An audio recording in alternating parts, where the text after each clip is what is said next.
Assalamualaikum warahmatullahi wabarakatuh. Saya Cesar Fajriansah dengan NRP 5213100179. Kali ini saya akan menjelaskan pemahaman saya mengenai audit SITI di pertemuan kedua. Pertama, apakah pengertian dari audit? Audit adalah suatu proses pengumpulan serta pengevaluasian bahan bukti tentang informasi yang bisa diukur mengenai entitas bisnis yang dilakukan oleh pihak yang independen dan juga kompeten untuk dapat menentukan serta melaporkan kesesuaian informasi dengan kriteria yang sudah ditetapkan. Selanjutnya, masuk ke klasifikasi audit. Terdapat 7 klasifikasi audit, yaitu adalah financial audit, operational audit, integrated audit, administrative audit, IS audit, specialized audit, dan juga forensic audit. Pertama adalah financial audit. Financial audit atau audit keuangan adalah audit terhadap laporan keuangan atau suatu entitas keuangan dari sebuah organisasi yang akan menghasilkan pendapat dari pihak ketiga mengenai relevansi, akurasi, dan juga kelengkapan laporan-laporan tersebut. Nah, financial audit ini tuh biasanya dilaksanakan oleh kantor akuntan publik atau juga akuntan publik sebagai auditor independennya. Nah, financial audit ini tuh berpedoman pada standar profesional akuntan dari publik itu sendiri. Selanjutnya adalah operational public. Audit operasional ini merupakan penelaahan secara sistematik dari aktivitas operasi organisasi dalam hubungannya dengan tujuan tertentu. Jadi dalam audit operasional ini tuh auditor diharapkan melakukan pengamatan yang objektif dan juga melakukan analisis yang komprehensif terhadap operasional dari perusahaan. Biasanya tuh operasional audit ini dilakukan untuk membandingkan dan juga menilai kebijakan-kebijakan atau standar yang ditetapkan oleh manajemen. Juga untuk mengidentifikasi peluang-peluang yang dilakukan oleh operasional sebuah perusahaan. Selanjutnya adalah integrated audit atau audit integrasi. Audit integrasi ini tuh menggabungkan atau mengintegrasi 3 hal dalam perusahaan, yaitu information technology atau IT, financial, dan juga operational controls. Jadi integrated audit ini tuh mengintegrasi ketiga hal tersebut agar dapat mendukung bisnis proses dari sebuah perusahaan. Selanjutnya itu adalah administrative audit atau audit administrasi. Audit administrasi ini adalah audit untuk memastikan sebuah perusahaan itu mematuhi hukum dan juga peraturan yang berlaku. Jadi administrative audit ini melakukan sebuah penelaahan atau pengecekan sebuah perusahaan apakah ia mematuhi hukum dan juga peraturan yang berlaku atau tidak. Di sini tuh administrative audit ini dilaksanakan dengan fokus pada ekonomi, juga efisiensi dan juga efektivitas dari perusahaan untuk memastikan bahwa mereka itu mempertahankan efisiensi biayanya. Selanjutnya itu adalah IS audit, yaitu audit yang bergerak pada information system atau sistem informasi dari sebuah perusahaan. Selanjutnya itu adalah specialized audit atau audit yang dibantu oleh komputer. Selanjutnya adalah forensic audit. Forensic audit ini kita sering dengar di televisi ataupun berita, yaitu tindakan untuk membandingkan kesesuaian antara kondisi dan juga kriteria dari sesuatu hal. Misalkan kalau ada kasus pembunuhan, sang tersangka itu memberikan sebuah bukti kalau dia tidak melakukan dengan sebuah sidik jari atau sebuah bukti lainnya. Nah, forensic audit ini tuh membandingkan kesesuaiannya antara kondisi dan juga kriterianya. dari artinya juga forensik itu bisa sebagai bisa dilakukan oleh ahli-ahli forensik. Jadi audit ini tuh bisa dilakukan oleh ahli forensik.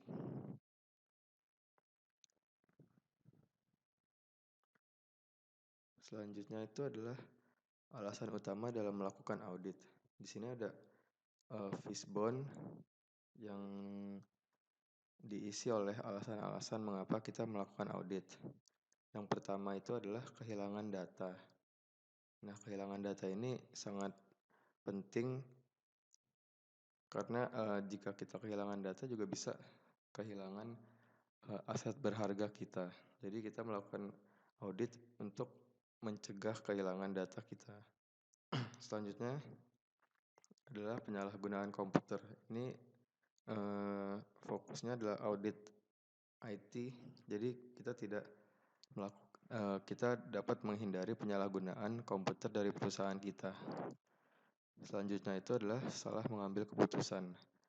Jadi audit ini juga bisa dilakukan sebagai pembuat keputusan atau decision support dari perusahaan agar perusahaan tidak mengambil keputusan yang salah di masa depan. Selanjutnya adalah salah perhitungan. Karena dengan audit itu kita dapat menghitung di awal apakah kinerja yang kita lakukan itu benar atau tidak. Jadi di masa depan kita tidak melakukan salah perhitungan. Selanjutnya adalah kebocoran data. Kebocoran data ini juga sangat penting karena data adalah aset-aset yang sangat penting bagi perusahaan. Jadi kalau kebocoran data itu terjadi, sangat dapat merugikan sebuah perusahaan. Selanjutnya adalah tingginya investasi IT.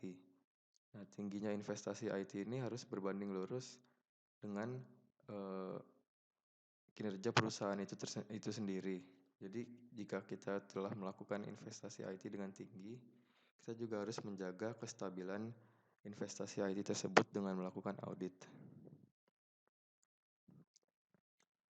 Selanjutnya itu adalah tujuan dari audit. Tujuan pertama itu adalah meningkatkan pengamanan aset. Lalu selanjutnya adalah meningkatkan integritas data yang kita miliki. Selanjutnya adalah meningkatkan efektivitas dari sistem dan juga meningkatkan efisiensi dari sistem tersebut. Selanjutnya adalah subjek audit IT. Jadi di audit IT itu ada beberapa subjek. Ada manageability, ada keamanan, ada kinerja, dan juga keandalan. Nah, di manageability ini jadi kita harus dapat mengatur atau memanage suatu perusahaan agar IT-nya itu bisa berjalan dengan lancar. Juga kita harus menjaga keamanannya dari perusahaan tersebut. Habis itu lanjut ke keandalan, dan dari ketiga subjek tersebut akan menuju ke kinerja perusahaan.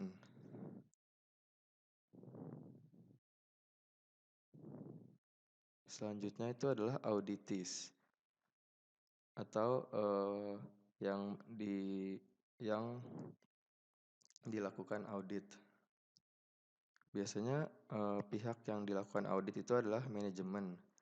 Lalu karena kita di sini berbicara tentang audit IT, adalah IT manager, lalu ada IT specialist seperti bagian network, jaringan, database, sistem analis, dan juga programmer. Jadi IT manager dan juga IT specialist di sini sebagai pelaku IT sangat dibutuhkan perannya untuk dilakukan audit.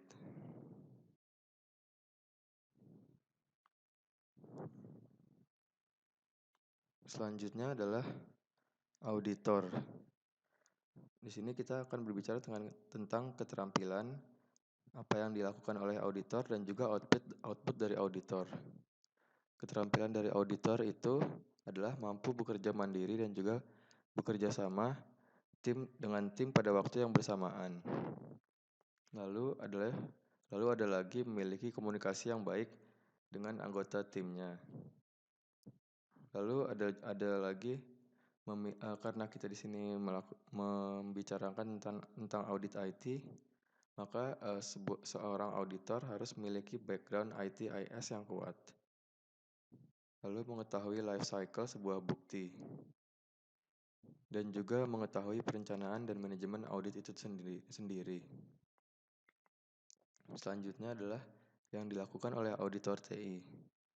Yang dilakukan oleh auditor TI pertama itu adalah melakukan persiapan. Melakukan persiapan untuk melakukan audit ke tempat yang ingin dilaksanakan audit itu sendiri. Selanjutnya adalah review dokumen.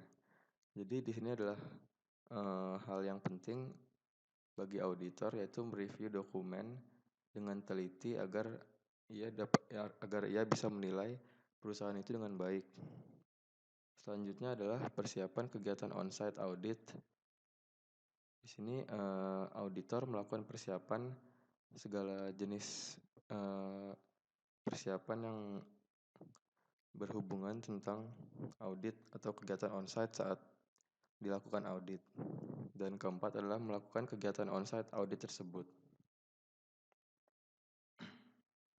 Selanjutnya adalah output dari auditor TI. Output dari auditor TI itu merupakan laporan yang berisikan ruang lingkup audit, metodologi, dan juga temuan-temuan ketidaksesuaian atau sifat ketidaksesuaian antara data dan juga hasil yang ditemukan. Jadi laporan ini tuh dapat berguna bagi masa depan perusahaan, agar tujuan-tujuan dari perusahaan dan juga proses bisnis itu dapat tercapai.